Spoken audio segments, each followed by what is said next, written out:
Grey zone with सरदार पीरजादा में welcome. आज हमारी गुफ्तगू का मौजू है हमारी सियासी जमातों का मिजाज। हम मिजाज से मुराद उनकी परफॉर्मेंस, उनके डिलीवर करने या ना करने, उनके करप्शन के हवाले से इल्ज़ामात वगैरह वगैरह को डिस्कस नहीं करेंगे, बल्कि उनके उस मिजाज को मुनफरिद अंदाज से डिस्कस करेंगे जो वो रवाबित रखती हैं आवाम के साथ, सरकारी मुलाजमीन के साथ और अपने पॉलिटिकल वर्कर्स के साथ। सियासी जमात का मिजाज भी ख़ानदानों के मिजाज जैसा होता है। जैसे उस ख़ानदान का मिजाज होगा, उसके इनफरादी फ़र्द का मिजाज भी वैसा ही होगा। लिहाजा आज हम 3 सियासी जमातों को डिस्कस करेंगे। Number 1 Pakistan Tehreek-e-Insaf, number 2 Pakistan Peoples Party और नंबर 3 मुस्लिम लीग नून। चूँकि ये तीनों जमातें इक़्तिदार में रह चुकी हैं, लिहाजा तमाम लोग इनको बहुत करीब से जानते हैं। सबसे पहले पीटीआई की बात करें तो चूंकि ये जमात अपर मिडिल क्लास और मिडिल क्लास को अपनी तरफ मुतवज्जे करने के लिए बनाई गई थी और इसके लिए ज़रूरी नहीं था कि अवामी राब्ते रखे जाएं, लिहाजा इनके इज्तमाई और इनफरादी मिजाज में भी वही चीज़ शामिल है कि डिस्टेंस रखो और अपनी मर्ज़ी से काम करो। यहाँ शायद अवामी मशवरे का फुकदान है। अब अगर इनका ताल्लुकात सरकारी मुलाजमीन से देखें तो गुज़श्ता 3 सालों से इन्होंने सरकारी मुलाजमीन जो भी मामलात थे उनको डिले किया, उनकी तनख्वाहें नहीं बढ़ाई और यहाँ तक कि जो इनके दावे थे बेरोज़गारी ख़त्म करने के हवाले से वो शायद दिन ब दिन पहले से भी ख़राब होते गए। चूँकि पीटीआई को इस बात की गर्ज नहीं है कि अवाम उनके बारे में क्या सोचते हैं, लिहाजा अवाम उनके स्टेक होल्डर भी शायद नहीं है। पीटीआई के बारे में ज़ौक़ का वो शेर बहुत खूब बैठता है जिसमें उन्होंने कहा था, लाई हयात आए कज़ा ले चली चले, अपनी खुशी न आए न अपनी खुशी चले।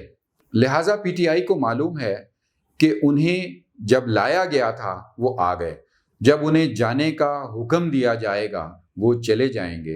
लिहाजा आवाम से राब्ता, सरकारी मुलाजमीन की खुशनुदी या पॉलिटिकल वर्कर्स के नखरे उठाने की क्या ज़रूरत है। दूसरी सियासी जमात पाकिस्तान पीपल्स पार्टी है जिसका क़याम आवाम के नाम पर हुआ और उन्होंने इब्तदाई सालों में आवाम से बहुत राब्ते रखे और यकीनन अपने उस मंशूर को पाया तकमील तक पहुंचाने की कोशिश की कि आवाम के लिए पाकिस्तान पीपल्स पार्टी बनाई गई है। लेकिन इब्तदाई सालों के बाद पाकिस्तान पीपल्स पार्टी का आवाम से वो राब्ता नहीं रहा जो जुल्फ़िकार अली भुट्टो के दौर में था या बेनज़ीर भुट्टो के इब्तदाई अदवार में था। जूं जूं वक्त गुजरता गया पाकिस्तान पीपल्स पार्टी का राब्ता आवाम से कटता चला गया और उसके नताइज हमें इलेक्शंस में मिलते गए। लेकिन दूसरी तरफ अगर देखें तो सरकारी मुलाजमीन से इनका गहरा रिश्ता है। यहाँ ये बात मैं इस अंदाज से कहूँगा कि सरकारी मुलाजमीन पाकिस्तान पीपल्स पार्टी के लाडले हैं। महकमों के दरवाजे खोल दिए जाते हैं उनके जॉब के हवाले से जब भी पाकिस्तान पीपल्स पार्टी इक़्तिदार में आती है, तनख्वाहें बढ़ाई जाती हैं, पेंशनें बढ़ा दी जाती हैं। अगर पाकिस्तान पीपल्स पार्टी सर्वे करे तो पाकिस्तान पीपल्स पार्टी सरकारी मुलाजमीन की बेहतरीन फेवरेट जमात है और इसको क्वाइन कराना चाहिए पाकिस्तान पीपल्स पार्टी को। जहाँ तक रहा वर्कर्स से रिलेशन के हवाले से तो पीपल्स पार्टी की भी अपने वर्कर्स से रिलेशन की मिसाल नहीं मिलती, यानी ये अपने जियालों के पीछे हर हालत में जाते हैं, उनके हर दुख सुख में शरीक होते हैं। तीसरी जमात पाकिस्तान मुस्लिम लीग नून है। पाकिस्तान मुस्लिम लीग नून का इज्तमाई तसव्वुर या इनफरादी तसव्वुर एरोगेंस का है। बिलाशुबा इन्होंने डेवलपमेंट के हवाले से, मुल्क को मंसूबे देने के हवाले से, उनकी तकमील के हवाले से बहुत काम किया, लेकिन आवाम से राब्ते में इनका फुकदान है। जहाँ तक रहा सरकारी मुलाजमीन का ताल्लुक तो मुस्लिम लीग नून सरकारी मुलाजमीन के साथ सोतेलों जैसा सलूक करती है, यानी ये कहा जा सकता है कि सरकारी मुलाजमीन मुस्लिम लीग नून की सोतीली औलाद समझे जाते हैं। ان کے دور میں سرکاری ملازمین کو خوب رگڑا دیا جاتا ہے، ان سے خوب کام لیا جاتا ہے، لیکن ان کی تنخواہیں اور پینشن بڑھانے کے حوالے سے یا انہیں مراد دینے کے حوالے سے بالکل منہ موڑ لیا جاتا ہے۔ اب جہاں تک ان کا اپنے ورکرز کے ساتھ تعلق ہے تو وہی جو عوام سے ان کا ایروگنس کا رویہ ہے یا بڑا کیلکولیٹڈ ان کا تعلقات ہے وہی اپنے ورکرز کے ساتھ ہوتا ہے۔ میں یہاں ایک چھوٹی سی مثال آپ کے سامنے رکھتا ہوں۔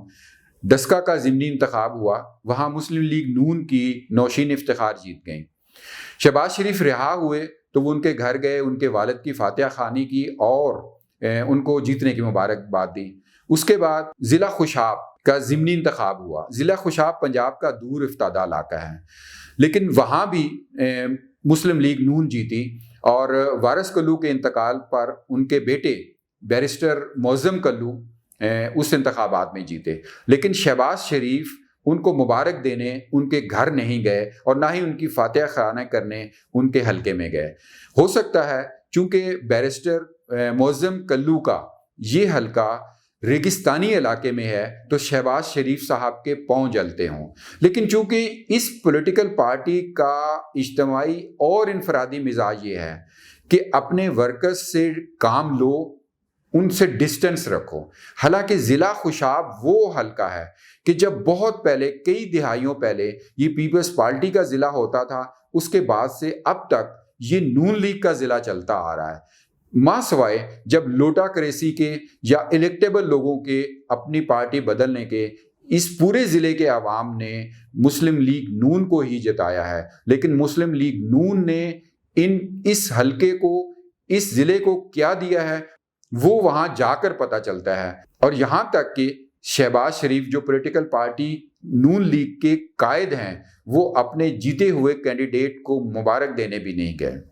یہاں ایک اور خاص بات مسلم لیگ نون کے حوالے سے، یعنی وہ بیانیہ جو ان کا گھن گھرج کا تھا، اداروں کو چیلنج کرنے کا تھا، وہ شہباز شریف کی رہائی کے بعد مختلف ہوتا جا رہا ہے۔ نہ صرف مختلف ہوتا جا رہا ہے بلکہ وہ لوگ جو اس بیانیے کو بہت زور شور سے لے کر اب بھی چل رہے ہیں ان سے شہباز شریف صاحب نے ڈسٹنس کرنا شروع کر دیا۔ دو مثالیں میں دیتا ہوں۔ میاں جاوید لطیف مسلم لیگ نون کے جو بہت اہم ممبر ہیں، ان کو جیل ہوئی، جیل جب ہوئی اور اس کے بعد رہا ہوئے۔ ابھی میاں جاوید لطیف جیل میں تھے اور شہباز شریف صاحب رہا ہو گئے، لیکن شہباز شریف صاحب ان کے گھر نہیں گئے، نہ ان کی جیل یاترا کے دوران نہ ان کی رہائی کے بعد۔ دوسری طرف جاوید ہاشمی جو ان دنوں شدید مسائل کا شکار ہیں، شہباز شریف ان کا بھی پرسان حال کرنے ان کے گھر نہیں گئے۔ شاید اس لیے نہیں گئے کہ وہ دونوں کا بیانیہ للکار کا ہے۔ اب میں یہاں ایک لوفر سوال مسلم لیگ نون کے قائدین سے کرنا چاہتا ہوں کہ ان لوگوں کا کیا قصور ہے جنہیں آپ نے پہلے للکار کی زبان کی طرف لگایا، اب انہیں خاموش رہنے کا انگلی سے اشارہ کر رہے ہیں؟ کیا جاوید ہاشمی، کیا میاں جاوید لطیف اور دوسرے ایسے اراکین آپ ہی کے پڑھائے ہوئے سبق پر نہیں چل رہے؟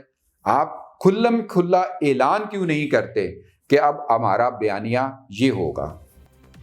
اگر آپ کو آج کی ویڈیو پسند آئی ہے تو اسے لائک کیجیے۔